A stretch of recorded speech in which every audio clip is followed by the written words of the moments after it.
Stéphane Fuseux-Séry est professeur agrégé, docteur en histoire et architecte. Professeur en première supérieure, il enseigne l'histoire de la ville à l'École nationale supérieure d'architecture de Versailles.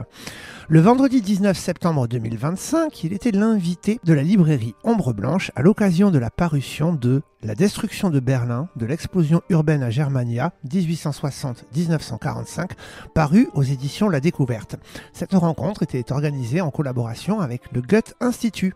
Bonne écoute!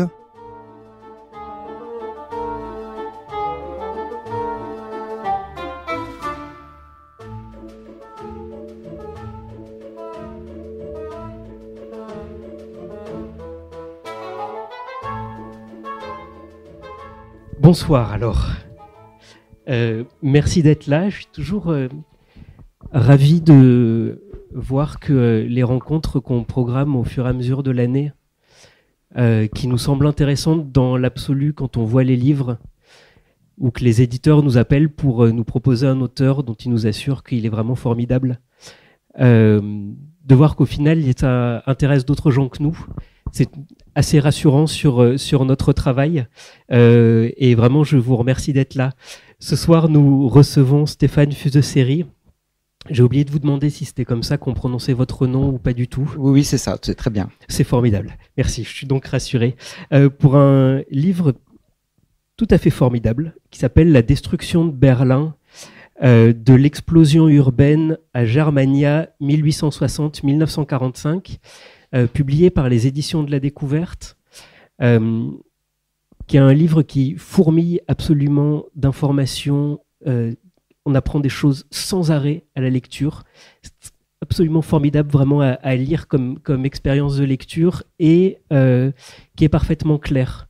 C'est-à-dire, on en discutait un peu tout à l'heure, Stéphane qui est architecte, prof d'architecture, mais aussi prof en classe prépa, a ces différentes casquettes et on sent tant le plan qui correspond à un plan d'architecte où chaque chapitre est parfaitement à sa place et exactement dans les proportions qui doivent être les siennes, et en même temps une capacité d'explication et de comment faire passer les informations qui est vraiment étonnante et qui nous permet de se laisser porter du début à la fin de ce livre-là, qui a un titre très étrange, La destruction de Berlin. Alors, c'est une destruction qui a duré 85 ans d'une ville qui est toujours là. En fait, c'est un livre d'histoire de l'urbanisation de Berlin, de sa construction, mais aussi de la manière dont elle est perpétuellement détruite et reconstruite, parce que quelque part détestée. Et c'est une espèce d'histoire d'une détestation qui est faite dans ce livre, c'est-à-dire la manière dont, au fur et à mesure de la construction de cette ville, elle a attiré des critiques qui venaient de tous bords politiques, parce qu'elle était représentative de la modernisation, d'une forme de modernisation de l'Allemagne.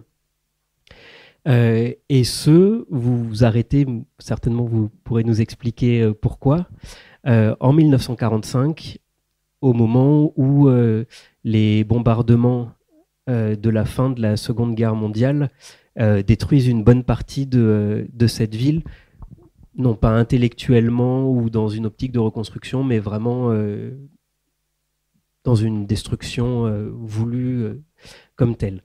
Est-ce que vous pourriez peut-être, pour lancer ça, nous expliquer qu'était Berlin en 1860 ?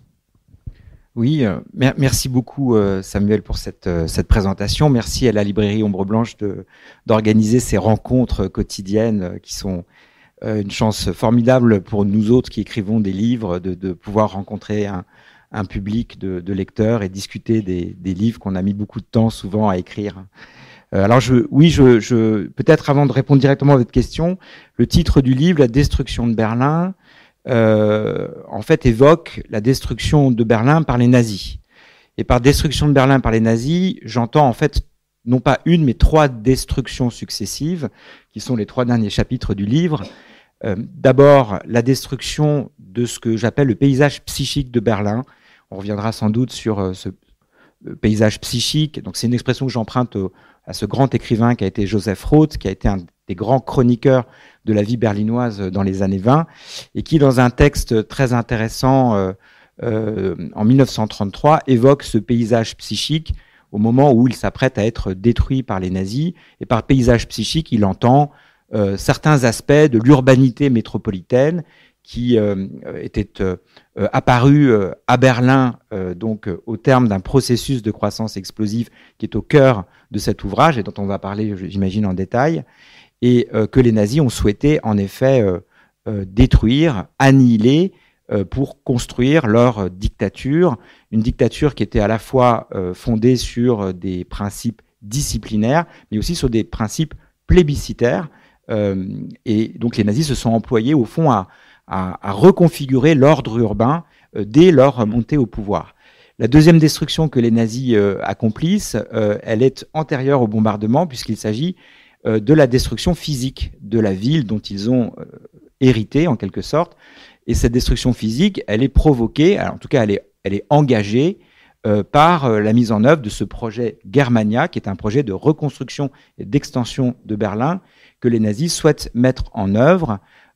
Projet esquissé probablement dès la seconde moitié des années 20, alors qu'ils ne sont pas encore au pouvoir, et projet qui va passer à une phase, alors pas tout à fait opérationnelle, mais un début de phase opérationnelle dans la seconde moitié des années 30, avec les premiers ordres de service d'Albert Speer pour les premières démolitions de certains îlots résidentiels dès 1938. On est un an et demi avant le début de la guerre. Et la troisième destruction, qui est en fait une conséquence indirecte de ces deux premières destructions, c'est évidemment l'ensemble des destructions qui ont été provoquées par les bombes alliées. Les bombardements commencent à l'été 1940, mais s'intensifient beaucoup à partir de l'année 1943, on y reviendra peut-être. Donc ça, c'est pour expliciter un peu ce titre. Et donc ce que les nazis ont détruit, c'est cette ville qui a connu une croissance explosive à partir de 1860. Donc je réponds maintenant à votre question très directement. En 1860, Berlin, c'est déjà une grande ville. C'est la capitale du royaume de Prusse, à une date où, comme vous le savez sans doute, les États allemands ne sont pas encore unifiés.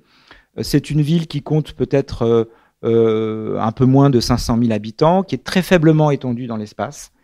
C'est une ville d'allure, au fond, assez provinciale. C'est une ville pré-industrielle. Elle est encore enserrée dans un mur qu'on appelle le mur d'octroi, qui est le mur de douane. La coupure entre la ville et sa campagne environnante est parfaitement lisible dans le paysage. Les mobilités de cette ville sont des mobilités dominées par la marche à pied et ses dérivés, puisque la ville s'étend sur une superficie utile qui ne dépasse pas 20 km². Donc c'est cette ville qui, à partir de 1860, on voit très bien à cette date les courbes de croissance démographique spatiale exploser, c'est cette ville qui va connaître une croissance explosive le temps d'une génération environ, c'est-à-dire entre 1860 et le début des années 1910. On a un ralentissement de la croissance urbaine à partir des années 1910, avant la Première Guerre mondiale, et au terme de cette croissance, Berlin est devenue non pas une grande ville, qu'elle était déjà en un sens, mais une très grande ville, une ville géante, une ville millionnaire, l'une des plus grandes villes au monde.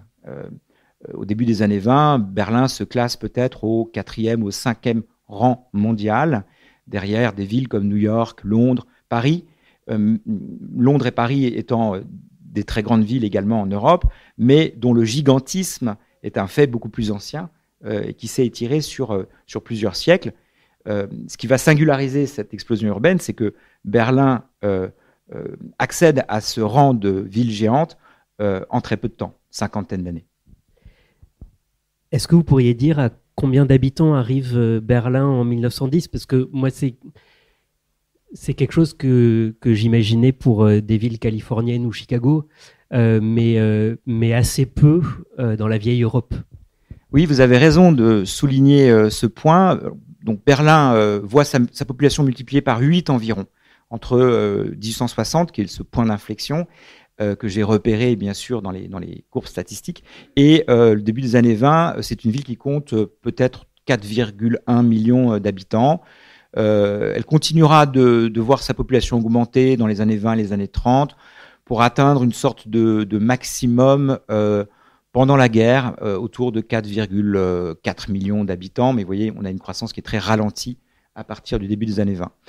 Ça, c'est la croissance démographique, donc multiplication par 8, ce qui lui fait franchir en fait des seuils qui sont des seuils tout à fait inédits en Allemagne, puisque la seconde plus grande ville allemande dans les années 20, c'est Hambourg, qui atteint le stade de la ville millionnaire, 1 million d'habitants, et puis ensuite les autres grandes villes allemandes, qui ont connu également une croissance très forte dans le même intervalle, sont des villes de 700, 600, 500, 400 000 habitants, c'est-à-dire grosso modo le niveau déjà atteint par Berlin avant son explosion urbaine.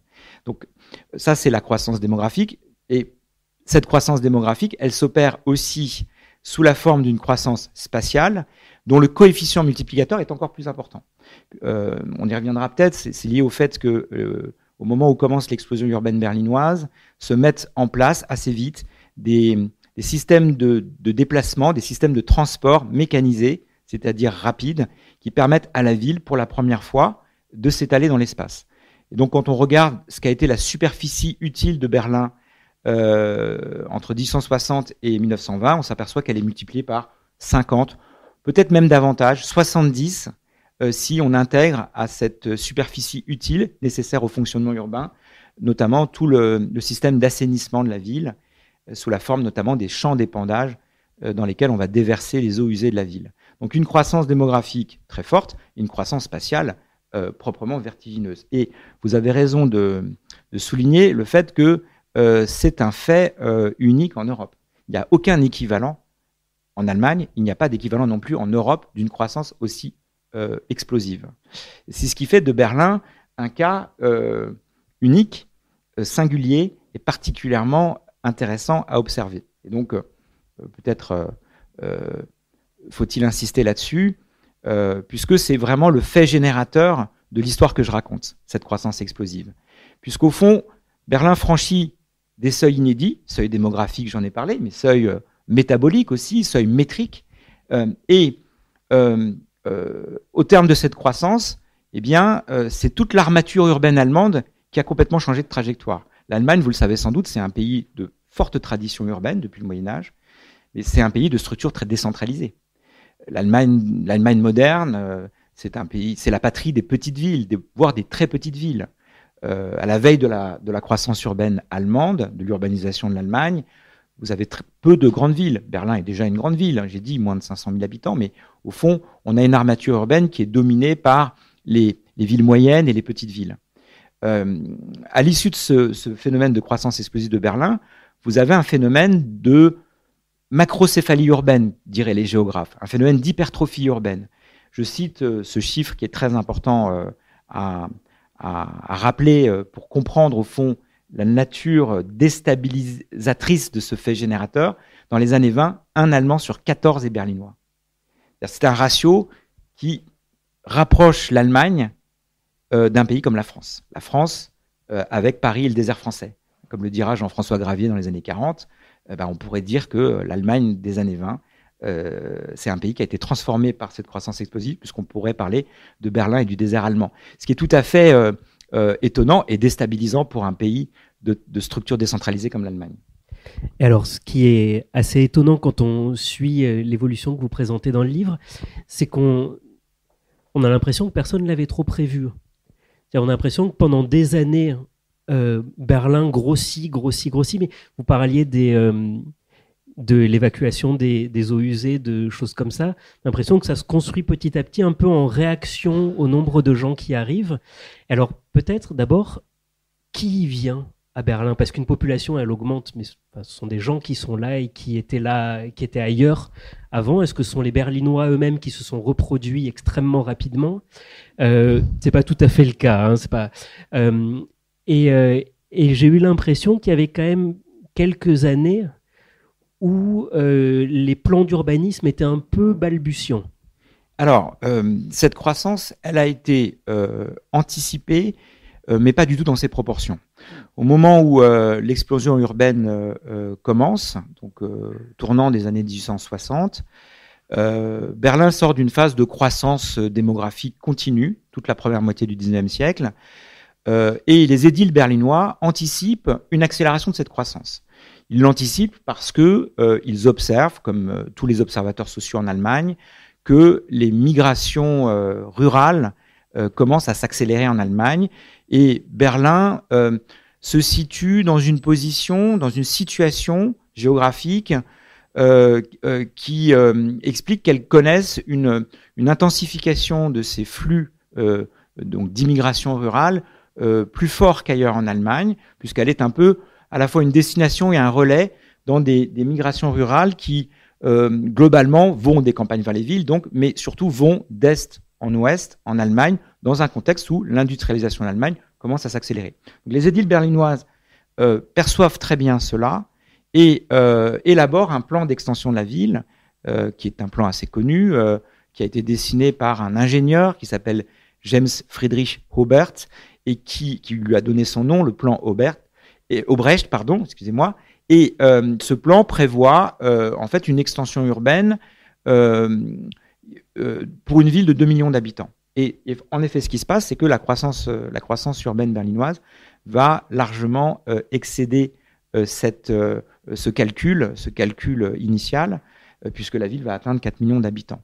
Et donc, ce qui avait été planifié ne permet pas d'absorber, au fond, la croissance réelle de cette ville à partir des années 1890-1900. La croissance de Berlin ne s'opère plus dans le cadre tracé par Obrecht, mais commence à s'opérer de l'extérieur, c'est-à-dire par croissance des villages qui étaient situés à l'extérieur du plan Obrecht, qui étaient les villages environnant Berlin, et qui deviennent un peu les points de fixation d'une croissance urbaine globalement assez mal contrôlée. Ce processus qui va s'étirer jusque dans les années 20 fait que la croissance berlinoise, elle est à la fois polycentrique, concentrique, radioconcentrique, c'est-à-dire qu'elle s'opère bien par un étalement de la ville depuis son noyau historique, mais elle est aussi polycentrique, c'est-à-dire qu'elle se fait de l'extérieur et pour ainsi dire, par tout d'un coup coalescence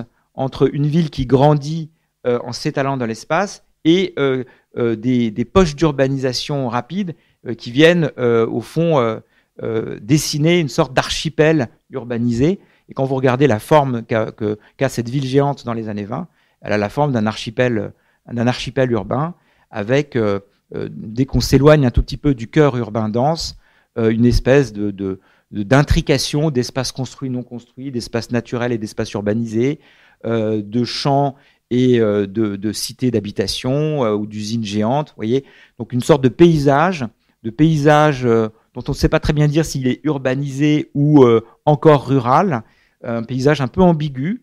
On forge à cette occasion d'ailleurs une expression, on parle de Stadtlandschaft, de paysage urbain, en espérant d'associer un peu ces deux dimensions, l'urbanisation et le paysage.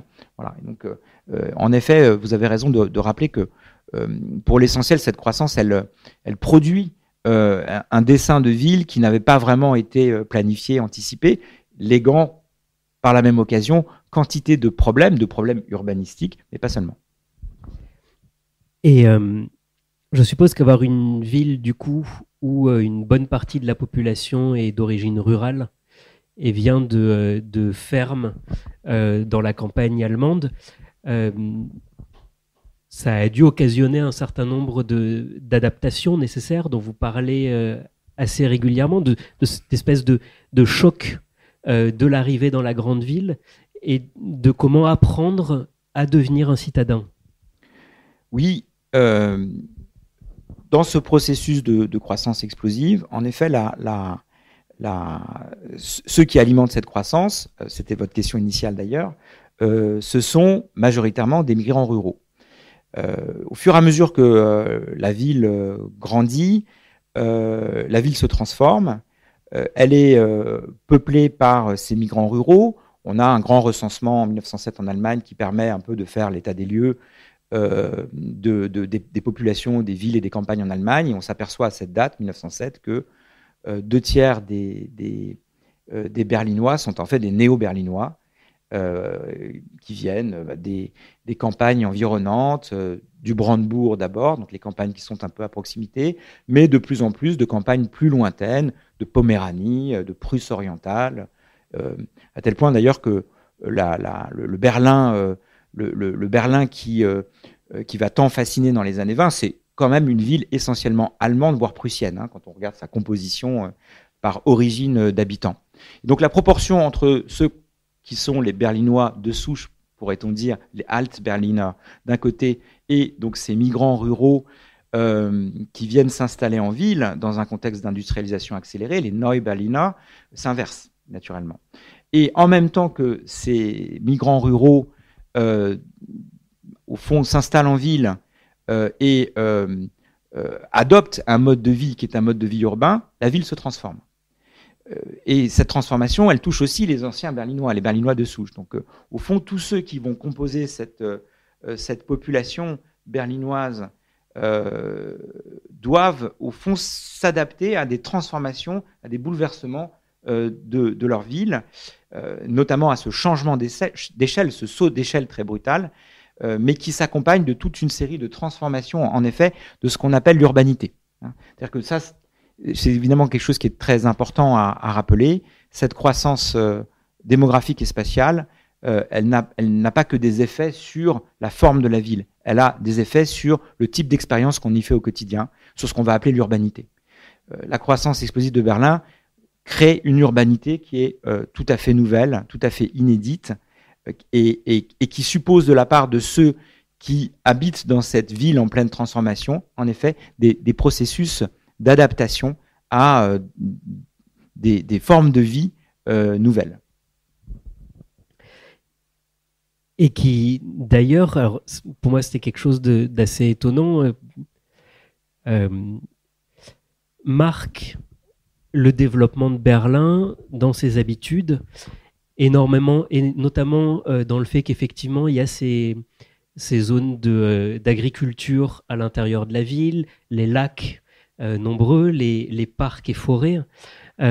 Et on se rend compte que les Berlinois, dès qu'il y a une crise d'ordre alimentaire, par exemple, ont la possibilité d'aller par les transports en commun de Berlin directement dans les fermes pour acheter de la nourriture, ce qui paraît assez difficile à imaginer depuis Paris, qui a pu être fait à certaines périodes, mais enfin, qui est plus difficile à imaginer. Et aussi, alors là, pour moi, quelque chose qui m'a semblé un peu invraisemblable, c'est la quantité de chevaux qui demeurent dans Berlin jusqu'à très tard.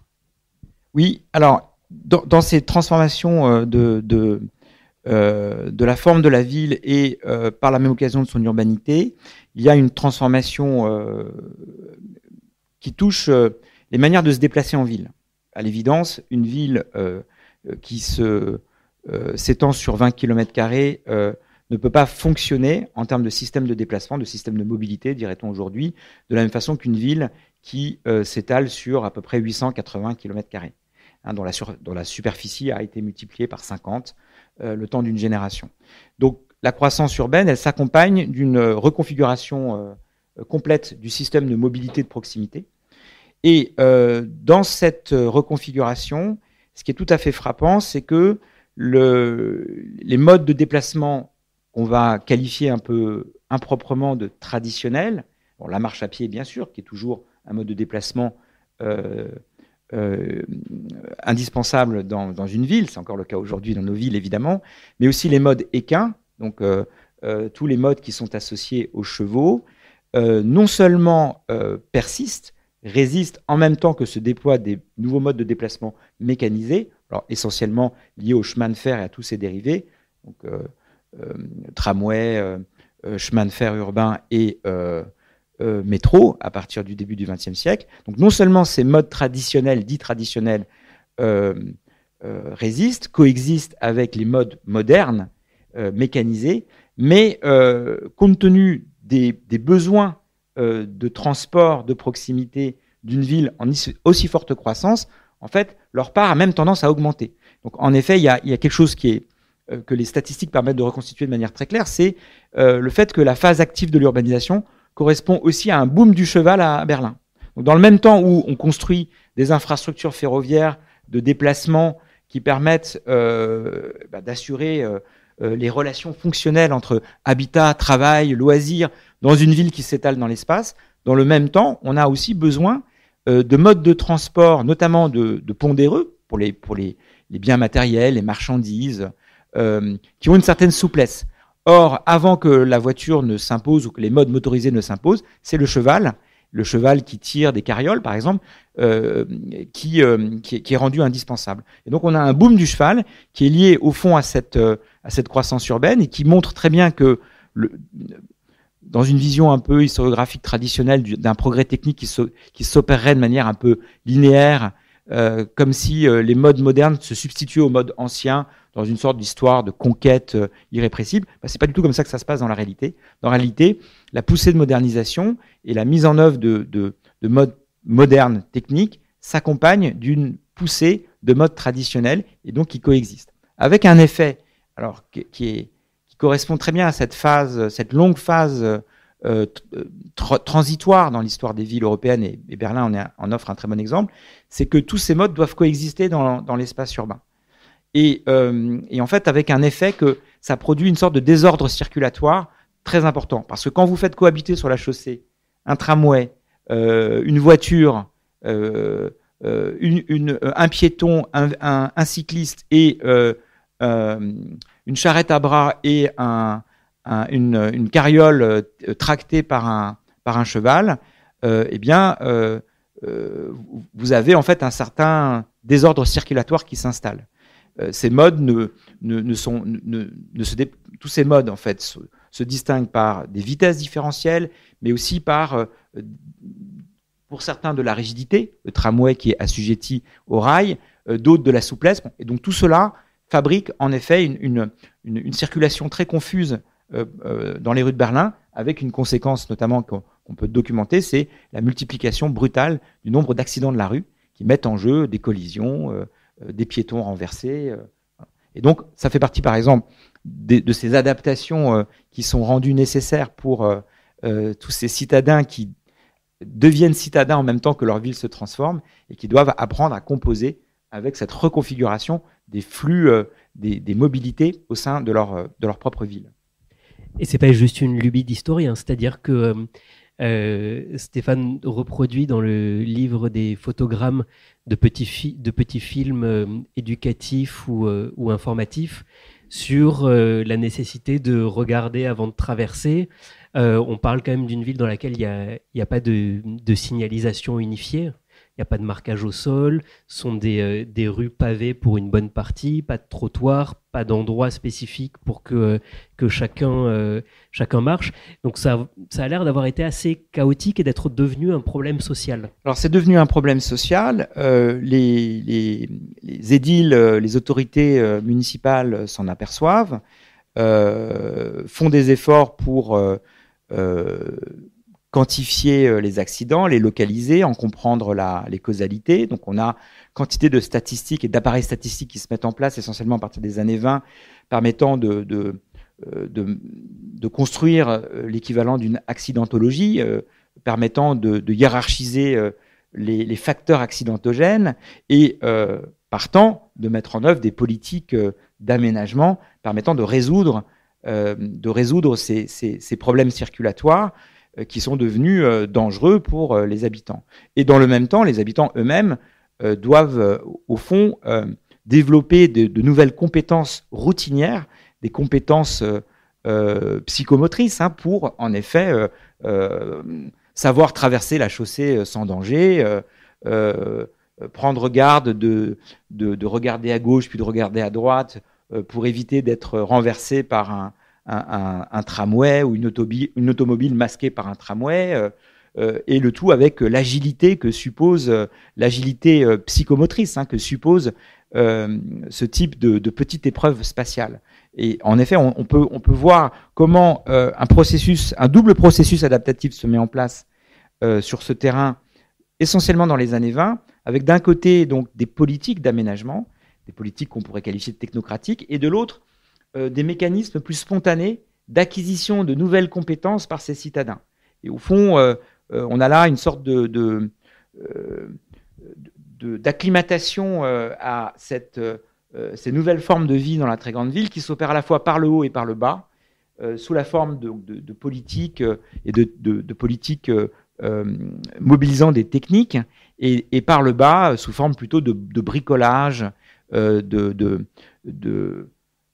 d'adaptation spontanée, d'apprentissage en situation, de nouvelles compétences routinières.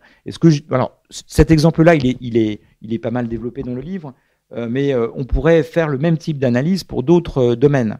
Une des choses qui se transforme également à Berlin, en même temps que la ville grandit et en même temps que ses habitants, ces citadins ou ces néo-citadins doivent apprendre à vivre dans cette ville, c'est la reconfiguration des ambiances urbaines sous l'effet de la diffusion de l'asphalte, la multiplication de matériaux modernes comme l'asphalte, mais aussi le verre, l'électrification également, donc la transformation en fait des ambiances lumineuses, à la fois par la généralisation de l'éclairage public au gaz, et puis dans les années 20 par la diffusion de l'éclairage électrique qui est beaucoup plus intense, à tel point qu'il éblouit les passants, il éblouit les chevaux également.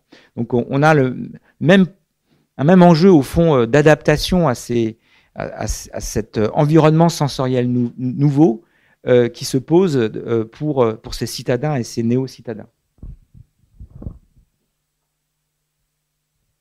Vous citez un extrait d'un texte de Laszlo Moholy-Nagy, que je dois très mal prononcer le nom, je vous demande de m'en excuser, qui explique sur ces formes de perception. On voyage en tramway et l'on regarde par la fenêtre. Une voiture suit le tramway. Ses vitres sont également transparentes. À travers, on voit un magasin dont la vitre est tout aussi transparente. À l'intérieur, il y a des hommes, des acheteurs et des vendeurs. Un homme ouvre la porte, des promeneurs passent devant le magasin, un agent de la circulation arrête un cycliste, on perçoit tout cela en un instant. Vous expliquez bien à quel point ça a dû être quand même envahissant d'avoir ces perceptions et d'entrer alors progressivement, mais dans une ère moderne d'une très grande ville. Ça a dû être assez dur d'y entrer. Oui, c'est sans doute un des apports du livre de montrer que ces expériences qui pour nous sont des expériences assez banales. Ces expériences urbaines sont des expériences que l'on fait nous quotidiennement dans nos villes, mais c'était des expériences qui étaient inédites, qui étaient radicalement nouvelles pour ceux qui les ont vécues pour la première fois il y a un peu plus d'un siècle. Et ça explique d'ailleurs sans doute pourquoi cet enjeu a tardé à être identifié par l'historiographie, parce que l'historien, il est souvent aiguillonné par la force de dépaysement du passé. Au fond, cette réalité, elle est très peu dépaysante pour nous. Elle nous paraît très banale, à tel point qu'on l'a naturalisée. Mais c'était pas le cas pour ceux qui l'ont vécu pour la première fois. Et en effet, donc c'est quelque chose que j'essaie d'observer sur plusieurs terrains. Le terrain de la surdensité, de la promiscuité que génère la vie dans la très grande ville qu'est Berlin. Le terrain des mobilités, on en a parlé. On aurait pu évoquer aussi un autre domaine de transformation anthropologique, qui est le domaine des temporalités, des rythmes de vie. Le fait que quand on est un migrant rural et qu'on vient s'installer dans une très grande ville comme Berlin, eh bien, on est astreint à de nouveaux rythmes de vie, des rythmes qui sont à la fois plus intenses, plus accélérés donc, mais aussi plus standardisés. Le moment de la métropolisation que j'analyse en détail, par exemple, c'est le grand moment de mise en place d'un système de référence temporelle unique pour tous les Berlinois. Donc c'est un grand moment de synchronisation du temps urbain. Pourquoi ? Parce que l'électrification permet désormais de relier par câble électrique des horloges qu'on va pouvoir synchroniser et que les Berlinois vont pouvoir consulter, à l'aide desquelles ils vont pouvoir régler leur montre, tant et si bien que la vie berlinoise, à partir du tournant 19e-20e siècle, est une vie qui est organisée par une temporalité synchronisée, standardisée. Voilà. Ce qui permet, par exemple, de mettre en place des exigences de ponctualité pour les employés ou les ouvriers. On peut désormais leur demander d'arriver à telle heure au bureau ou à l'usine. Ils pointent, ce qui permet au contremaître d'usine ou au chef de bureau de vérifier que les employés ou les ouvriers ont été ponctuels. Et donc tout cela modifie à la fois les pratiques temporelles, la conscience du temps. Parmi ces transformations, il y a également, bien sûr, donc les sensorialités qu'on a commencé à évoquer, notamment sous l'effet de la diffusion de ces techniques ou de ces matériaux modernes que sont l'asphalte, le verre, l'électricité. Voilà. Donc, dans tous ces domaines, il y a des transformations qui sont des transformations qu'on pourrait qualifier de matérielles et sensorielles, mais qui donc produisent des ajustements anthropologiques en fait. Hein. Et ça, c'est absolument capital de le comprendre parce que cela permet de réaliser à quel point ce processus d'urbanisation il s'est apparenté à une sorte d'épreuve spatiale, sociale, anthropologique pour ceux qui l'ont vécu. Et une forme d'autodiscipline ou de normalisation parce qu'on adopte les comportements qui sont nécessaires à la vie en commun dans cette ville. Oui, alors bien sûr, c'est un processus qui est dynamique en fait. C'est un processus qui est dynamique, c'est un processus qui est dialectique d'une certaine façon.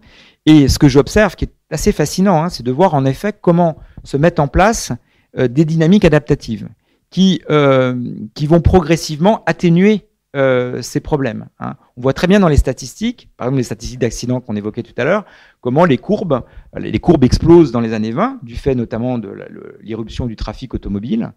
Mais au bout d'un moment, on voit que en fait, le nombre d'accidents annuels se stabilise et puis qui commence à diminuer. Et quand on analyse les statistiques de la police berlinoise sur les causes d'accidents, on s'aperçoit que certaines causalités diminue fortement. Par exemple, il y avait un certain nombre d'accidents qui étaient provoqués par des chutes ou de descentes de plateformes des tramways, signalant une sorte de difficulté pour certains citadins, au fond, d'avoir l'agilité corporelle, la coordination pour monter comme il fallait sur la plateforme du tramway qui se mettait en marche ou qui arrivait à une station. Et on voit par exemple que là, les chiffres d'accidents pour cause de montée et descente de tramway, de plateforme de tramway, diminuent à partir des années 30, signalant que, au fond, certaines compétences psychomotrices commencent à être assimilées par les citadins. Et donc, ce type d'observation, on peut le faire sur plein de terrains différents, montrant que ce processus, cette épreuve, au fond, elle commence à être surmontée par le corps social, en fait. Hein. C'est-à-dire qu'il y a vraiment une dynamique adaptative qui se met en place.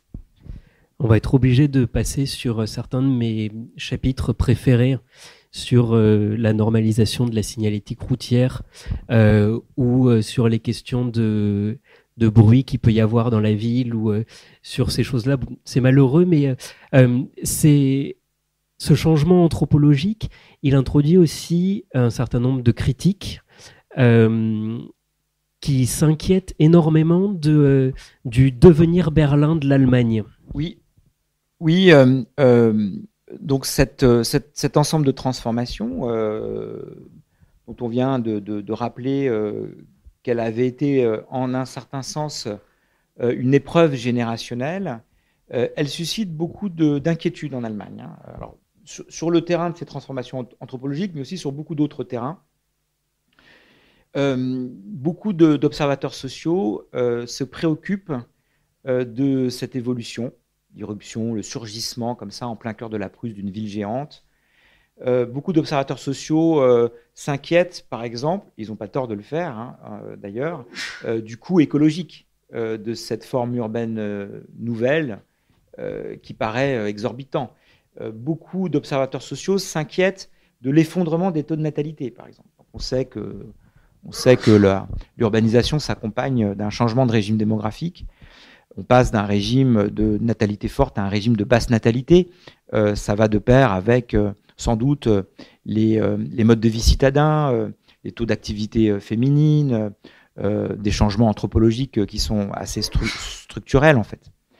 Or, ça suscite beaucoup d'inquiétudes en Allemagne. On voit une très grande ville comme Berlin, qui a pourtant un potentiel de reproduction très fort, parce que la population berlinoise, du fait de ses migrations rurales, est une population qui s'est beaucoup rajeunie tout en augmentant. Donc elle a un potentiel reproducteur très important, et pourtant les taux de natalité s'effondrent. Ils s'effondrent à tel point que ceux qu'on n'appelle pas encore des démographes, qui sont les spécialistes d'études statistiques des populations, eh bien font des projections, prolongent des courbes, les courbes en cours, pour voir en fait qu'est-ce qui se passerait si l'Allemagne continuait de s'urbaniser et si, à l'instar de ce qu'on observe à Berlin, toutes les villes allemandes devenaient des très grandes villes comme Berlin, ce que vous évoquez comme un devenir Berlin, la société allemande tout entière. Et donc en prolongeant ces courbes, eh bien, ils sont tout à fait inquiétés, alarmés, parce qu'ils s'aperçoivent qu'au fond, la reproduction démographique de l'Allemagne n'est pas assurée, qu'elle est même menacée en fait dans de tels scénarios prospectifs. Donc ça suscite une très très grosse inquiétude qui est beaucoup moins fondée que l'inquiétude écologique. Ça suscite beaucoup d'inquiétude par exemple chez les nazis, on en parlera peut-être, qui, comme vous le savez, sont mus par une angoisse très profonde du dépérissement du peuple allemand. Alors, ils en font une lecture évidemment dans les termes de leur vision du monde, une lecture racialisée, biologisée, et donc ils lisent évidemment tous ces travaux de spécialistes des études statistiques de population, qu'on n'appelle pas encore des démographes, et ils en font cette lecture un peu biologisée, et l'urbanisation les inquiète beaucoup, hein. Ils voient vraiment là quelque chose de l'ordre d'une menace existentielle pour le peuple allemand. Ils parlent de parasitopolis. Oui, parce que alors le thème de la ville parasitaire, de la très grande ville parasitaire, comme parasite du corps allemand, est un thème qui fait florès dans toute une littérature très critique par ailleurs à l'égard des processus de modernisation dès les années 20, et qui voit en effet dans les villes, mais surtout dans les plus grandes villes, et donc à commencer par Berlin, font des formations sociales parasitaires. Ils le disent sur le plan démographique. Une ville, au fond, ne peut pas assurer sa propre reproduction démographique sans apport extérieur du fait de cet effondrement de taux de natalité. Mais ils l'affirment également sur d'autres plans. Alors peut-être qu'on aura l'occasion de reparler un peu en détail de ces enjeux qui sont en fait très importants, mais les villes sont également par définition, hein, depuis que la ville existe, la ville se définit comme une concentration de personnes qui, en général, ne sont pas des producteurs alimentaires. Donc, pour qu'une ville puisse exister, il lui faut un approvisionnement alimentaire qui vient des campagnes et qui vient d'une classe de producteurs alimentaires qu'on appelle les paysans. Et donc, une ville de 4 millions d'habitants, au fond, elle ne peut pas subvenir à ses besoins alimentaires sans un système agricole, un système de production de ressources alimentaires qui subviennent aux besoins primaires de ces 4 millions d'habitants. Ça, c'est quelque chose qui inquiète beaucoup également les observateurs sociaux, et qui les inquiète d'autant plus que dans un pays aussi avancé que l'Allemagne du début du XXe siècle, qui est un pays très industrialisé, un pays de compétences techniques, eh bien, la famine fait son retour dans les villes. Alors, dans un contexte, dans des circonstances qui sont très spécifiques, à savoir le contexte et les circonstances créées par la Première Guerre mondiale, mais de fait, les villes allemandes, et Berlin au premier chef, connaissent une famine dramatique à partir de l'hiver 1916, une famine qui va s'étirer en 1917, qui va se prolonger sous la forme de cette épidémie désastreuse de grippe espagnole, et qui frappe des populations urbaines qui sont affaiblies par la malnutrition, la dénutrition. Et ça, c'est quelque chose qui frappe énormément les contemporains. Dans un pays aussi avancé que l'Allemagne, comment ce vieux problème de la sécurité alimentaire des citadins peut-il ressurgir de cette façon-là? Ça frappe beaucoup les nazis aussi, hein. Il y a un traumatisme majeur lié à cette famine urbaine de la fin de la guerre qui explique que les nazis aient l'obsession de la sécurité alimentaire de leur population civile et notamment de leur ville. Pendant la guerre, c'est quelque chose qui va, pendant la Deuxième Guerre mondiale, cette fois-ci, c'est quelque chose qui va compter très fort. Les nazis ont vraiment l'obsession de sécuriser les approvisionnements alimentaires et ça peut expliquer, c'est évidemment pas le seul facteur, mais ça peut expliquer une part de la brutalité avec laquelle les nazis mènent des prédations sur les ressources alimentaires au moment où ils mènent une guerre de conquête hors de leurs frontières. Où ils partent faire la guerre à l'Est, donc pour notamment, récupérer des territoires, notamment. Oui, oui, le grenier ukrainien est un enjeu absolument majeur, non seulement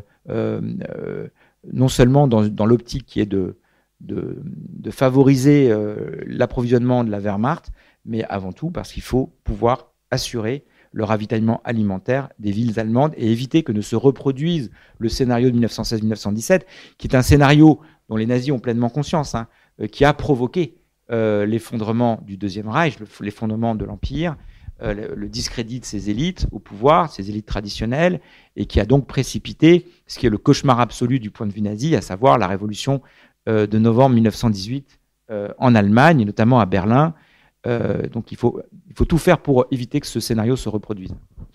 Et alors, dans cette Berlin révolutionnaire, dans lequel le Parti communiste a une importance très grande, une ville ouvrière, une ville dans laquelle il y a un immense brassage de populations extrêmement diverses qui se rencontrent, qui est une ville qui fait tout pour abandonner son côté rural et devenir une ville moderne. Comment est-ce que les nazis peuvent s'implanter dans cette ville auquel finalement tout les oppose? Alors c'est un point important du livre, d'essayer de comprendre au fond quel a été le rapport des nazis à Berlin et peut-être d'abandonner ce qui était un peu une vieille idée reçue quand même très, très présente, très dominante dans l'historiographie, idée selon laquelle, au fond, les nazis avaient volontiers été anti-métropolitains, anti-urbains, avaient plutôt favorisé la composante agrarienne de la société allemande. C'est plus complexe que cela. Même si vous avez raison, il faut commencer par dire que Berlin représente un peu tout ce que les nazis détestent. Puisque, au fond, cette urbanité nouvelle qui naît en même temps que la ville acquiert cette dimension tout à fait étonnante et inédite, a fortiori dans un pays comme l'Allemagne, cette urbanité, elle est plutôt, c'est ce que j'essaie d'expliquer, un facteur de démocratisation de l'Allemagne. Alors, peut-être en incise, juste revenir sur cette idée qui n'est pas si évidente que cela. L'urbanité métropolitaine, on pourrait au fond la définir. C'est un peu ce que suggère l'expression de Joseph Roth que j'évoquais au démarrage de l'entretien, de paysage psychique. Cette urbanité, elle est faite comme dans toute ville de brassage, d'anonymat, d'interaction un peu spontanée dans l'espace public. Au fond, c'est ça l'urbanité. C'est comme ça qu'on peut définir de manière très simple l'urbanité. Et qu'est-ce que l'urbanité métropolitaine a de spécifique par rapport à l'urbanité qu'on va observer dans des villes plus petites? C'est qu'il y a ce changement d'échelle. C'est comme si, au fond, tout ce qui caractérise la vie urbaine, donc l'anonymat, le brassage des populations, les interactions spontanées dans l'espace public, le caractère aussi informel des relations des individus dans l'espace public, l'individuation des comportements aussi, qui est favorisée par l'anonymat, toutes ces choses-là qui caractérisent l'urbanité sont amplifiées par le changement d'échelle de la ville. Comme si finalement ce changement d'échelle, cette combinaison de densité, d'immensité qui caractérise la très grande ville, affectait cette urbanité d'une sorte de coefficient supérieur, démultiplicateur. Tant et si bien que on a là autant d'éléments de ce qu'on pourrait appeler une culture urbaine qui en fait favorise la démocratisation par une voie qui n'est pas forcément politique, mais par une voie anthropologique. Il y a des très beaux passages de ce sociologue et historien que vous connaissez très bien, qui est Norbert Elias, qui évoque cela, qui évoque le fait que la démocratisation, elle est favorisée notamment de manière anthropologique par l'informalisation des rapports sociaux. Les villes sont le lieu par excellence où on observe ce type d'informalisation des rapports sociaux. Donc, tout cela, évidemment, les nazis le détestent, l'abhorrent. Tout cela, les nazis veulent le détruire. Et donc, pour autant, les nazis sont parfaitement conscients dans les années 20 qu'ils n'accéderont pas au pouvoir s'ils ne partent pas à la conquête des masses. Et dans une Allemagne qui s'est urbanisée de manière accélérée, eh bien, accéder au pouvoir, c'est arriver à séduire pas seulement les paysans du nord de l'Allemagne, mais également les employés et les ouvriers des plus grandes villes allemandes. Et c'est la raison pour laquelle, effectivement, les nazis partent à la conquête des villes du Reich et partent à la conquête de Berlin à partir de la deuxième moitié des années 20. Et ça se fait pas sans mal. Alors ça se fait non seulement ça se fait pas sans mal, ça se fait même avec beaucoup de difficultés parce que vous l'avez rappelé, Samuel, Berlin c'est la plus grande ville industrielle d'Allemagne. Alors c'est pas que une ville industrielle, c'est une ville aussi qui a une économie qui s'est beaucoup tertiarisée. C'est normal, une ville de cette échelle-là, c'est une ville qui a un profil économique très très diversifié, donc il y a aussi une sociologie elle-même très diversifiée, mais de fait c'est la plus grande ville industrielle d'Allemagne, ville de grande industrie par ailleurs, donc où on a une concentration ouvrière très importante, ce qui se traduit sur le plan politique, électoral, par une domination, pas sans partage, mais une domination très nette des deux partis de gauche de la République de Weimar, que sont la SPD et le KPD. Quand vous regardez les résultats électoraux, que ce soit à l'échelle municipale, à l'échelle régionale, enfin, du Land de Prusse, ou bien sûr l'échelle nationale, notamment à l'occasion des élections législatives, vous voyez que les deux partis de gauche dominent le paysage électoral berlinois de manière continue, et jusqu'à la fin, jusqu'aux élections de mars 1933, qui sont des élections un peu tronquées, puisque la terreur nazie s'exerce déjà dans les rues. Donc, de fait, le parti nazi, le mouvement nazi, a fort à faire pour essayer de séduire cet électorat. Et il n'y arrive pas très bien. Donc, peut-être qu'on peut revenir d'ailleurs sur cet échec de la conquête de Berlin par les nazis. Donc, je redonne un peu les chiffres qui sont les chiffres de résultats électoraux des différents partis, et notamment du parti nazi à Berlin, notamment en contexte de Grande Dépression. Donc les nazis obtiennent au maximum 28,6% des voix à Berlin. Alors, ce qui me fait conclure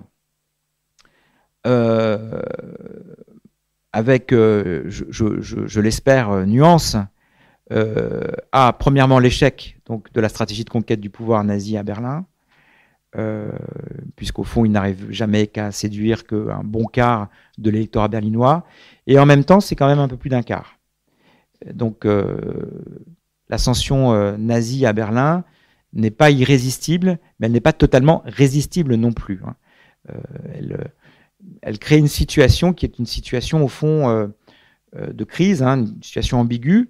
Alors 28,6% des voix, c'est 10 points de moins qu'au niveau national. Vous savez que le maximum électoral des nazis, c'est 38,3% aux élections du 31 juillet 1932. Donc ça marque bien cet écart dans la capacité qu'a le NSDAP à séduire un électorat ouvrier. Donc en effet, Berlin n'accueille pas bien et ne permet pas aux nazis de s'implanter électoralement. Mais en même temps, à plus de 28% des voix, ça montre que les efforts faits par le parti nazi à partir de 1925-26 à Berlin n'ont pas totalement été vains non plus. Parce que ça crée quand même une situation où ils sont en capacité de faire pression, de peser, et d'essayer d'infléchir la crise politique qui s'installe en Allemagne, notamment à Berlin, au début des années 30. Combat pour Berlin qui est mené par Goebbels, qui est en charge de l'installation du parti nazi à Berlin, et qui est mené donc dans la rue, y compris par des combats de rue, y compris par de nombreux morts, une espèce de violence qui s'installe dans les rues de Berlin, qui était vraiment très forte. Mais l'espèce de paradoxe qui vient, c'est que les nazis n'arrivent pas à conquérir Berlin par en bas, donc soit par les urnes, soit par la rue, et finalement ils arrivent par en haut, une fois arrivés au pouvoir, où ils ont la mairie et donc ils s'installent et là ils mettent en place des réformes. Comment est-ce que les Berlinois ont finalement perçu cette arrivée, cette installation du nazisme? Alors vous avez tout à fait raison de rappeler, comme je viens de le faire également, que les nazis n'ont pas réussi à conquérir Berlin, ni par les urnes, ni par la rue, en dépit des efforts intenses qu'ils ont déployés. Ils ont donc accédé au pouvoir en Allemagne et donc à Berlin à l'échelle municipale également, par d'autres voies, et notamment par l'alliance qu'ils arrivent à nouer avec une partie de l'establishment, de la droite libérale autoritaire allemande. Vous relirez le livre récent de Johann Chapoutot sur ce sujet qui réexplique un peu comment ce scénario, au fond, s'est noué, alors même que, passé leur maximum électoral en juillet 1932, les nazis commencent à connaître une décrue électorale militante qui est très nette, c'est vrai aussi à Berlin, comme si leur heure était passée. Mais ils accèdent au pouvoir, en tout cas à une partie du pouvoir, puisque le 30 janvier 1933, Hitler est nommé chancelier du Reich. Il n'y a qu'un seul ministre nazi qui l'accompagne dans un gouvernement qui est un gouvernement de coalition, le gouvernement Hitler-Papen. Mais le fait est que, placés à la tête de l'État, les nazis vont mobiliser très vite les ressources de cet État, dont ils ne disposaient pas avant janvier 1933, pour mettre en place en très peu de temps leur dictature. Donc, et ce qui est très frappant, c'est que, comme le confirme l'historiographie récente à d'autres échelles, mais je le vois aussi à Berlin, ce ralliement des Berlinois qui ne s'était pas opéré avant 1933, il va globalement s'opérer après 1933. Comme si l'accession au pouvoir avait quelque chose de performatif. Ce qui doit d'ailleurs nous faire beaucoup, beaucoup réfléchir dans le contexte d'incertitude actuelle sur ce que la montée au pouvoir peut avoir de performatif dans les mécanismes d'adhésion. Les 28,6% que j'évoquais, le maximum électoral des nazis à Berlin, il ne traduit pas forcément un vote d'adhésion massif. Il y a quelque chose d'une dimension très contestataire, très protestataire dans ce vote. C'est un vote qui est plutôt un vote de classe moyenne urbaine, pas encore touché par le chômage de masse, mais qui précisément a une sorte de mouvement de panique face à cette perspective du déclassement qu'elle observe par ailleurs sur la population ouvrière qui, elle, continue de voter soit pour la SPD, soit pour le KPD. Et après 1933, en revanche, il y a une forme de ralliement de la société berlinoise à la dictature nazie, donc qui est postérieure à la montée au pouvoir, alors qui n'est pas très facile à quantifier. Même si l'historiographie récente quand je dis récente, c'est depuis 20 ou 30 ans, accumule quand même des travaux très solides, très sérieux, qui montrent à quel point la dictature nazie, au fond, parvient à séduire et donc à rallier une part importante, majoritaire des Allemands. On a quand même du mal à démêler ce qui relève dans cette dynamique de ralliement de logiques qui sont des logiques de contrainte, qui sont celles de l'État policier qu'est l'État nazi, et de logiques qui sont celles du consentement, de l'adhésion sincère et franche. C'est parfois un peu difficile à démêler, sans doute parce que c'est inextricablement lié dans les dynamiques qui permettent de comprendre comment s'articulent État et société sous le nazisme à partir de 1933. Mais ce que j'observe à Berlin va dans le même sens. C'est-à-dire qu'il y a en effet une tendance quand même au ralliement de la société urbaine berlinoise au nazisme après 1933. Alors, le nazisme de 1933, c'est pas le nazisme de 1942 et la Shoah. Il faut faire attention, quand on fait de l'histoire, il faut se prémunir de tout risque de téléologie, comme on dit, c'est-à-dire ne pas projeter à une date donnée des évolutions qu'on connaît, parce qu'on a le recul, tout le recul de nos savoirs historiques. Bon, le nazisme de 1933, il est déjà assez radical, mais c'est pas encore un nazisme génocidaire, par exemple. Et donc ce ralliement, alors moi c'est une des hypothèses que j'avance dans le livre, qui est un peu une hypothèse nouvelle en termes d'histoire de ce passage de Weimar à la période nazie, c'est que ce ralliement il a été favorisé par le fait que les nazis, de manière violente, mais aussi par des dispositifs de mobilisation des citadins, ramènent une forme d'ordre urbain qui s'était effacé depuis la Première Guerre mondiale, depuis notamment la famine de 1916-1917. La vie urbaine a été marquée dans les années 20 par des secousses, des à-coups, des mouvements de balancier entre des phases de normalisation et des phases de crise parfois très aiguës. Donc en effet, la fin de la guerre est un moment dramatique pour la population urbaine. La sortie de guerre est évidemment très heurtée. On a ensuite une phase de normalisation qui s'amorce en 1921-22. Après, on a à nouveau une crise aiguë à Berlin et partout en Allemagne, mais donc singulièrement à Berlin, qui est la crise hyperinflationniste. Puis on a cette fameuse période un peu dorée de la République de Weimar qui dure 4-5 ans, entre 1924-25 et 1929. Et puis on a à nouveau une sorte d'effondrement de la civilisation urbaine qui s'opère dans le contexte de la Grande Dépression. Et donc cette espèce de mouvement de balancier dont que j'analyse un peu en détail et qui, je pense, est une expérience générationnelle majeure, elle permet de comprendre que le retour à un certain ordre urbain qui s'opère sous le nazisme au début des années 30 est un facteur puissant de ralliement de la société urbaine. Parce que cette société urbaine, elle est en fait épuisée par ces convulsions. Ce retour à l'ordre, alors il se manifeste par d'abord la résorption du chômage, dont on sait que ça a été un facteur important de ralliement de la société allemande aux nazistes, notamment de la classe ouvrière.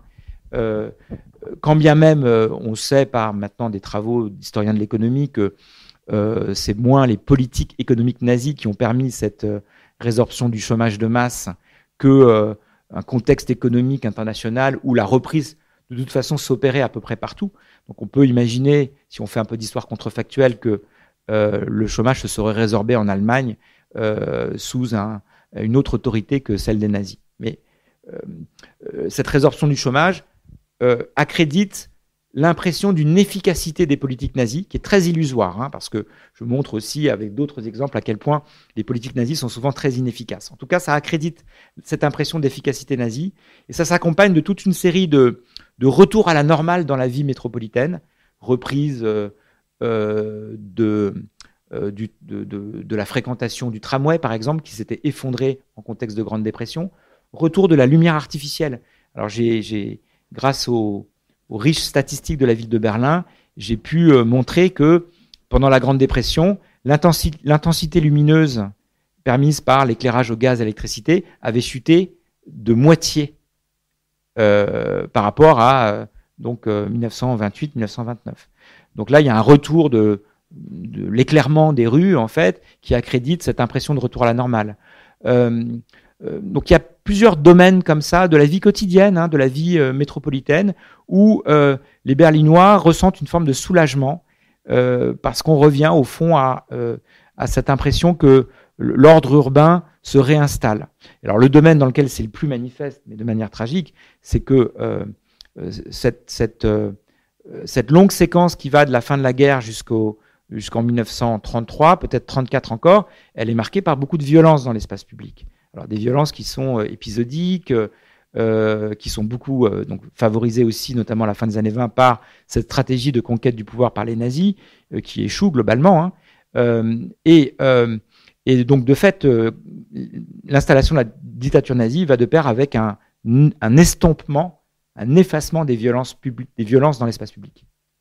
Pourquoi ? Parce que ceux qui avaient été parmi les agents principaux de cette violence publique, les SA, sont écartés dans le processus de construction de la dictature allemande, et que la violence qu'on a un peu trop vite appelée totalitaire, mais la violence d'État, la violence de l'État policier qui se construit à partir de 1933, 34, 35, c'est une violence qui n'est plus du tout de la même nature et qui repose en partie sur la mise en place de stratégies de contrôle social de surveillance mutuelle de la société urbaine, avec notamment ces gardiens d'îlots, avec l'incitation faite par ce pouvoir nouveau de dénoncer son voisin ou un passant dans la rue s'il a des propos politiques subversifs.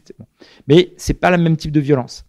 La violence physique, elle ne concerne plus qu'une certaine catégorie ciblée de la population urbaine.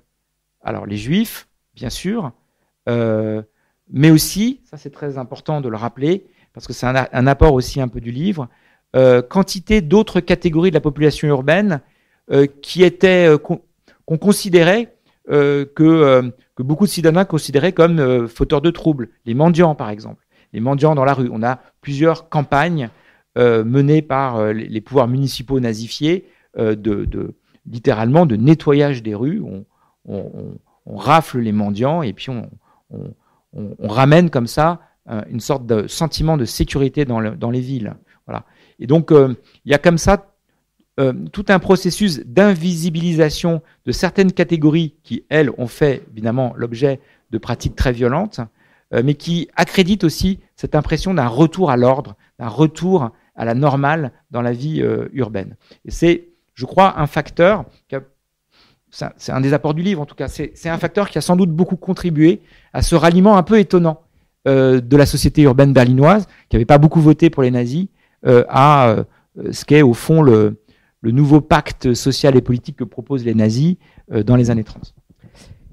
Et du coup, les nazis, une fois qu'ils s'installent, de manière un peu contre-intuitive, quand on a vu ce parcours aussi de haine de Berlin, ils décident non pas de la mettre de côté, de la détruire, mais de l'amplifier. C'est-à-dire qu'ils ont un projet gigantesque de transformation de Berlin en une cité éternelle, une capitale éternelle du Grand Reich qui doit durer pendant des millénaires. Est-ce que vous pourriez nous en parler assez rapidement pour qu'on puisse ensuite, peut-être, s'il y a des questions dans la salle, que vous puissiez les poser. Je vous laisse commencer à y réfléchir. Oui, alors après avoir essayé de mettre en place ce nouvel ordre urbain et donc de détruire ce que Joseph Roth appelait le paysage psychique de la très grande ville de Berlin, les nazis vont passer à une étape, je dirais, supérieure, qui est de détruire son paysage physique par un gigantesque projet de reconstruction-extension de Berlin, qui est le fameux projet Germania, dont la mise en œuvre commence en 1938.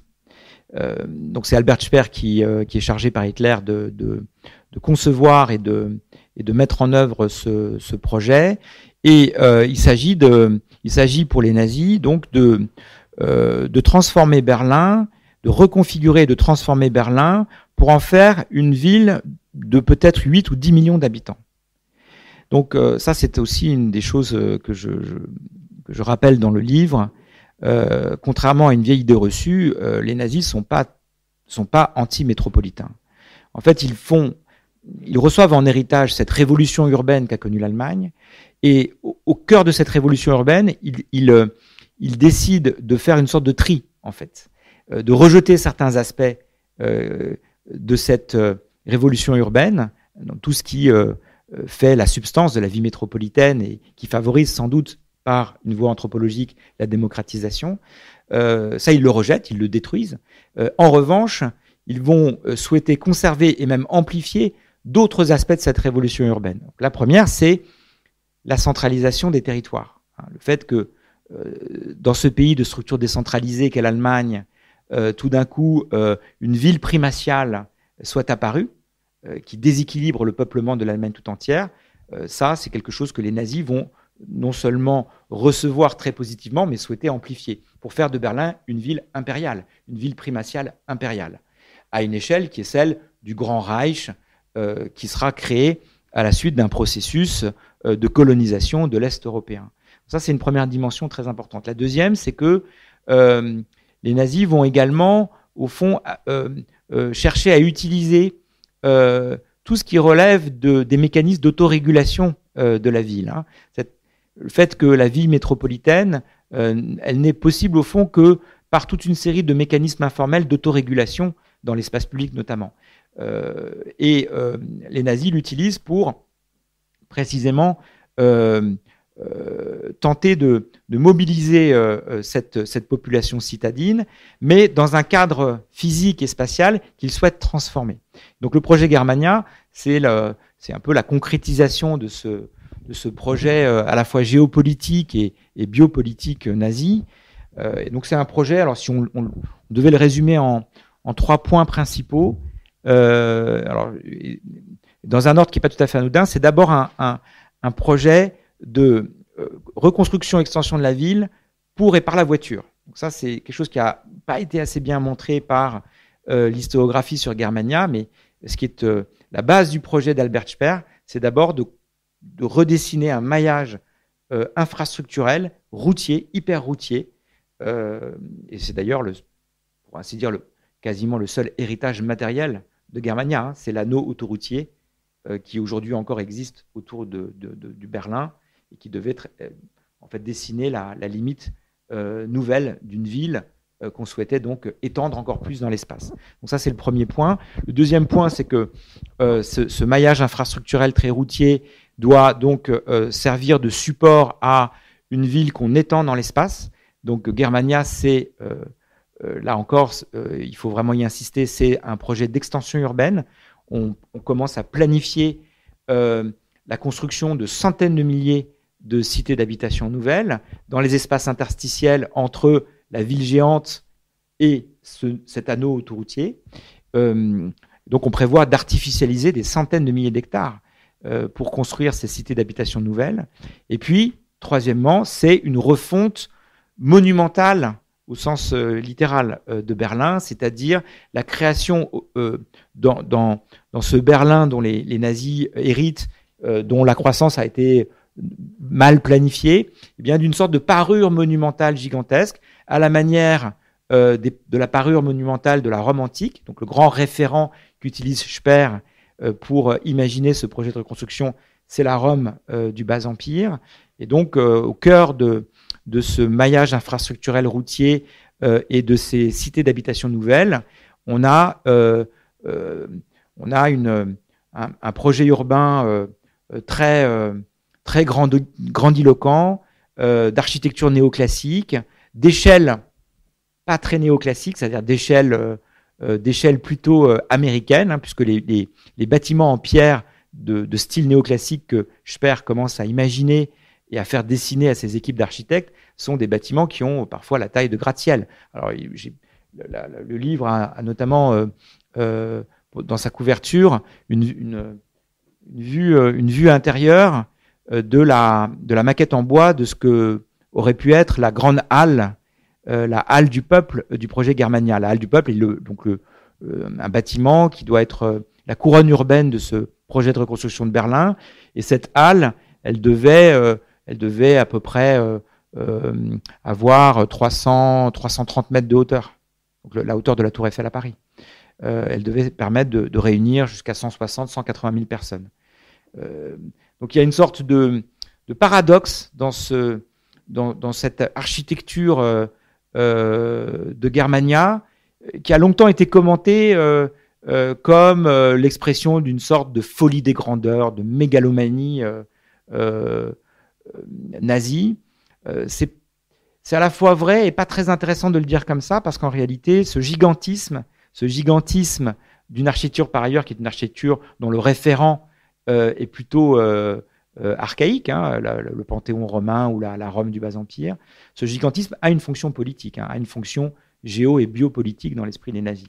Voilà. Mais ça crée quand même une image qui est tout à fait étonnante, et d'ailleurs dans cette image de couverture, je le rappelle dans l'avant-propos qui sert un peu de point d'entrée dans le livre, Speer fait un collage. Il associe à cette vue intérieure de la maquette de la grande halle de Germania, donc bâtiment d'échelle absolument colossale, hein, une deuxième image qui est une image de foule métropolitaine. Donc en fait, cette image, elle évoque à la fois le Panthéon romain et le stade métropolitain. Elle réalise un alliage comme ça de quelque chose qui est très traditionnel, voire archaïque, et quelque chose qui est très moderne, voire hyper moderne. Et je le commente dans l'avant-propos. Il y a quelque chose de très anachronique, au fond, au sens premier du terme, dans le projet Germania, et sans doute dans le nazisme de manière plus générale. Hein. le nazisme réalise une sorte d'alliage paradoxal entre des choses très anciennes, très archaïques, et des choses très modernes, hyper modernes, même d'une certaine façon. Et Germania, c'est un peu ça, c'est un peu un mélange de la Rome du Bas-Empire et de la Los Angeles des années 1970, avec ces mobilités hyper routières qu'on dessine par anticipation, hein, de manière très prospective, parce que, je le rappelle aussi dans le livre, l'Allemagne est un pays, est une industrie avancée, très capitalistique, mais c'est un pays qui a un énorme retard en termes de taux d'équipement automobile. C'est vrai à la fin des années 20, c'est encore vrai dans les années 30, même par rapport à la France. Hein. Et donc, il y a vraiment cette idée de reconstruire Berlin pour et par la voiture. C'est quelque chose qui relève plus d'une démarche prétendument visionnaire, mais en tout cas prospective. Hein. On imagine ce que seront les mobilités dans 20, 30 ans. Et donc, on redessine la ville en fonction de ces mobilités à venir et qui n'existent pas encore dans le Berlin, ou à peine. Berlin, à la fin des années 20, c'est 100 000 voitures automobiles qui circulent dans les rues. À la fin des années 30, c'est 200 000. Donc, ça crée des problèmes circulatoires, j'en ai parlé. Ça crée des accidents, mais ça reste un mode de déplacement qui ne permet absolument pas d'assurer les mobilités quotidiennes de 4 millions de personnes, évidemment. Voilà, donc il y a une sorte, cette image, elle est intéressante parce que elle évoque cette espèce d'anachronisme utopique qui est au cœur du nazisme, qui est à la fois archaïque dans sa vision du monde et hyper moderne en même temps. Je ne sais pas si vous avez des questions.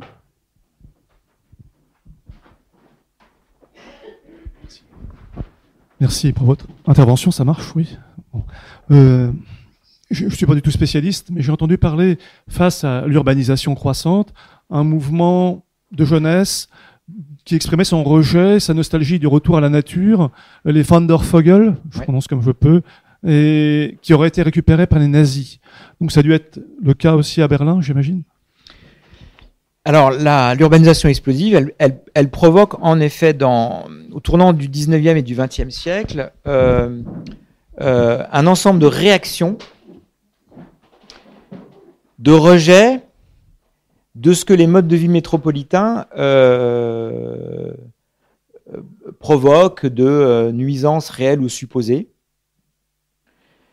Et cette réaction de rejet, elle s'exprime de manière extrêmement forte dans tout un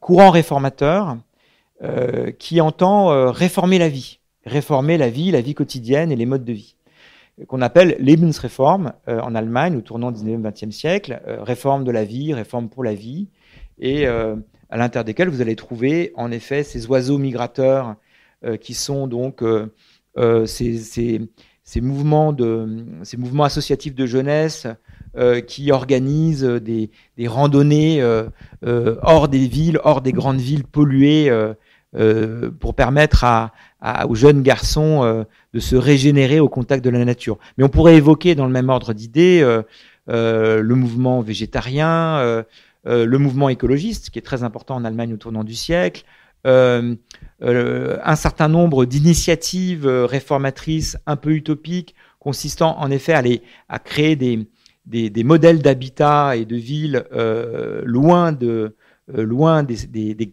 plus grandes villes et de leurs problèmes. Bon. Donc il y a toute cette nébuleuse d'acteurs, souvent issus de la jeunesse, anticonformistes, souvent en révolte contre ses pairs, c'est-à-dire contre la génération des parents, et qui traduit une réaction anti-métropolitaine. Ce qui est très intéressant dans ce milieu de la Lebensreform et des Lebensreformer, comme on les appelle, avant la Première Guerre mondiale, c'est que vous allez retrouver leur figure un peu partout dans le spectre politique allemand dans les années 20 et les années 30. Vous allez en effet en retrouver un certain nombre dans les partis ou les mouvements d'extrême droite, folkish, qui développent donc toute cette imaginaire autour du sol et du sang et du sol, la nébuleuse du sang et du sol en Allemagne. Mais vous allez retrouver aussi des Lebensreformer de l'autre côté du spectre politique, et vous allez en retrouver un peu partout en fait. Parce que au fond, la Lebensreform, ce qu'elle essaye de saisir, ce sont des problèmes et des concepts d'ailleurs, hein, qui sont par nature ambivalents. Le concept de nature, par exemple, retour à la nature, au fond, ça peut avoir des traductions politico-idéologiques très très différentes selon la manière dont vous articulez les problèmes. Voilà. Donc oui, les nazis ont récupéré sans doute une partie du potentiel contestataire de ces mouvements anticonformistes et anti-métropolitains, mais ça serait très réducteur de les réduire à cela, en fait. Hein. Ça correspond plutôt à un moment, avec des échos actuels très forts d'ailleurs, hein, dans ce qu'on vit aujourd'hui, dans un contexte de crise environnementale, par exemple. C'est vraiment un mouvement qui essaye de redéfinir, au fond, des modèles de société, et donc, ce faisant, réouvre en fait le champ des possibles. Et donc, je dirais que le tournant du siècle en Allemagne, où l'esprit de réforme est très très important, c'est plutôt un moment d'ouverture des possibles, un moment très exploratoire. Je dirais le champ des possibles ne va se refermer que progressivement. Et pour finir sur ce point, vous savez que les nazis sont très peu... Enfin, ils n'ont pas de sensibilité écologique en réalité. Ce qu'ils accueillent d'ailleurs favorablement, en tout cas positivement, de la révolution urbaine allemande, c'est aussi l'artificialisation des environnements, c'est la dimension extractiviste. Le projet Germania illustre parfaitement cela. Le projet Germania, c'est un projet follement extractiviste. On prévoit d'artificialiser, de dévaster des centaines de milliers d'hectares de prairies, de champs, de forêts autour de Berlin. Alors j'aurais une question, je ne sais pas si vous m'entendez. Finalement, qu'est-ce qui a été détruit, puisque vous parlez de destruction, et où est allé ce projet, jusqu'où est allé ce projet, est-ce qu'il a pu être en partie réalisé, comment? Alors, le projet est engagé en 1938. Les premiers ordres de service délivrés par Albert Speer pour les premières démolitions datent de février-mars 1938. Mais très vite, le projet va se heurter en fait à des difficultés quasi insurmontables, notamment parce que, alors ça c'est une chose qu'il faut toujours rappeler, j'évoquais l'inefficacité de beaucoup de politiques nazies, on pourrait évoquer l'impéritie de beaucoup de politiques nazies. Albert Speer lance le projet Germania, il n'a même pas encore mis en place une sorte de bureau d'études lui permettant de commencer à établir des cahiers des charges, de calculer les volumes de pierre dont il aura besoin, de savoir comment il va accéder à de la main-d'œuvre. Et, alors ça c'est un point que vous lirez si vous lisez le livre, il ne vérifie pas que les démolitions sont possibles, c'est-à-dire qu'on peut reloger les gens qu'on va expulser dans des logements disponibles. Et un des problèmes très difficiles auxquels Speer va se heurter dès les premiers mois, lorsqu'il donne des ordres de démolition des premiers îlots résidentiels, c'est qu'en fait le marché du logement à Berlin est complètement asséché. Il n'y a quasiment aucun logement disponible, que ce soit à l'achat ou à la location. C'est lié à toute l'histoire du logement à Berlin, que je raconte aussi un peu dans le détail. Il y a une crise du logement structurel, mais que les nazis ont aggravé dans des proportions considérables. Et c'est important parce que donc, le projet se heurte d'emblée à des difficultés quasi insurmontables. Donc le projet n'avance pas en fait. On commence à démolir certains îlots résidentiels, mais comme on ne peut pas reloger les personnes qu'on expulse, il y a très vite des blocages qui apparaissent. Et ce que j'essaie de montrer, c'est que cette inefficacité, cette impéritie du chantier de Germania illustre très bien la manière dont un projet grandiose comme celui-là va provoquer dans le système de pouvoir qui est le système de pouvoir nazi une sorte de fuite en avant et de radicalisation des politiques.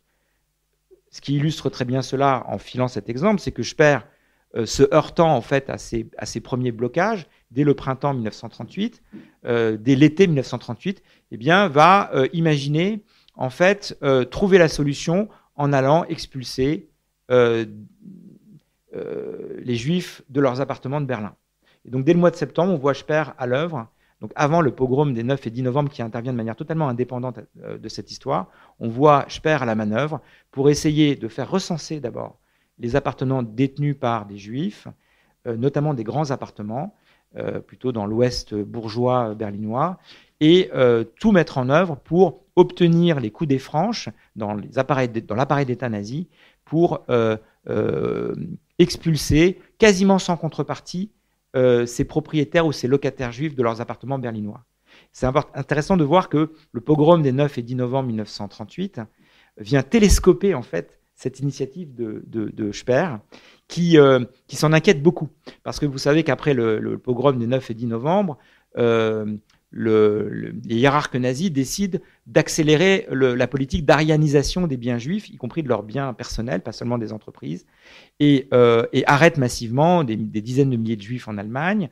Et donc, dans un premier temps, Speer a très peur parce qu'il a le sentiment que, au fond, le marché du logement juif va lui échapper. Et donc, on le voit à la manœuvre en train d'essayer de convaincre, et d'ailleurs il y arrive, Göring de garder la main sur ce marché de l'arianisation des biens juifs de Berlin. Alors, tous ces efforts sont récompensés, si je puis dire, de manière dramatique, mais tout en rappelant que, d'une certaine façon, le pogrom des 9 et 10 novembre 1938 va grandement simplifier la tâche de Speer dans un premier temps, parce que c'est à la suite de ce pogrom que beaucoup de juifs berlinois qui ne s'étaient pas résolus à quitter Berlin et l'Allemagne avant vont prendre le chemin de l'exil.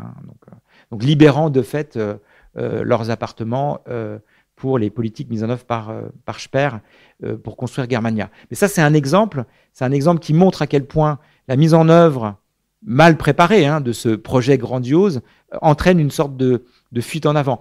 J'analyse aussi la façon dont le projet Germania va alimenter le déploiement du système concentrationnaire nazi. On construit plusieurs camps de concentration qui sont des camps de travaux à proximité de carrières de pierre, parce qu'il faut bien alimenter en pierre le chantier à venir de Germania. Voilà. Donc il y a toute une série comme ça de domaines où le chantier Germania, en fait, radicalise les politiques nazies qui sont menées au niveau local. Mais dans le même temps, je termine juste là-dessus parce que je pense que c'est important pour vous que vous ayez là un peu le fin mot de cette histoire. Dans le même temps, depuis le tournant en 1937-38, le réarmement allemand s'accélère dans des proportions vertigineuses. Et donc, l'ensemble des ressources de l'économie allemande sont réallouées prioritairement aux industries d'armement. Et donc, tous les grands chantiers publics, et notamment le chantier de Germania, en fait, sont peu à peu arrêtés avant même que l'Allemagne ne rentre en guerre. Et à tel point qu'on peut se demander jusqu'à quel point, au fond, la décision de rentrer en guerre à la fin de l'été 1939, elle n'est pas aussi un peu précipitée par tous ces blocages qui surviennent dans tous ces chantiers titanesques que les nazis ont ouverts. Alors, il y a d'autres facteurs qui jouent, évidemment, mais le pouvoir nazi prend conscience à l'été 1939 qu'il n'a plus rien à gagner à attendre, pour reprendre une expression d'Adam Tooze, et donc il décide de rentrer en guerre parce qu'il a besoin d'accéder à des nouvelles ressources, aussi pour faire avancer ces chantiers titanesques. Je suis assez désolé qu'on n'ait pas abordé la question du logement, qui est fondamentale dans le livre et qui suit toute l'histoire et qui est extrêmement typique et spécifique à Berlin. Mais on n'a pas abordé non plus trop les infrastructures de services de transport public qui sont extrêmement importantes. On n'a pas non plus abordé la question des jardins, on n'a pas non plus abordé la question des différents plans urbains pour Berlin, pas trop. Voilà, je vous laisse lire le livre parce tout est abordé. Enfin, c'est assez incroyable et bravo de l'avoir écrit de cette manière-là, parce que ça m'a vraiment assez bluffé à la lecture, d'autant que c'est un livre qui est extrêmement vivant. On n'a pas trop abordé tous les citations de textes de voyageurs ou de Berlinois qui parlent de leur ville, de ce qu'ils y voient, de ce qu'ils y vivent au fur et à mesure. On n'a pas abordé toutes les images que vous inscrivez. On n'a pas abordé non plus les cartes. Pour l'anecdote, moi j'ai été un peu stupide, j'ai commencé la lecture avec un plan de Berlin actuel en me disant bon, j'ai été dans la ville mais je la connais pas très bien, je vais pouvoir essayer de me repérer sur un plan, bien entendu c'est impossible, ça a trop bougé. Voilà, il y a tous ces points qui sont assez formidables, mais je vais vous féliciter d'être resté parce que je pense qu'il y a eu beaucoup d'informations qui sont passées ce soir pendant cette rencontre. Je vais remercier Stéphane pour cette intervention que je trouvais tout à fait passionnante malgré ma lecture du livre il y a peu de temps et vous souhaiter une excellente soirée. Juste, on a Je l'ai montré tout à l'heure à Stéphane. On a créé une table dans la librairie qui a été inspirée par la lecture de son livre autour de l'histoire de Berlin. Donc si vous avez envie de poursuivre un peu toutes ces questions, il y a plein d'autres livres qui existent partout. Merci beaucoup. Merci à vous, merci beaucoup.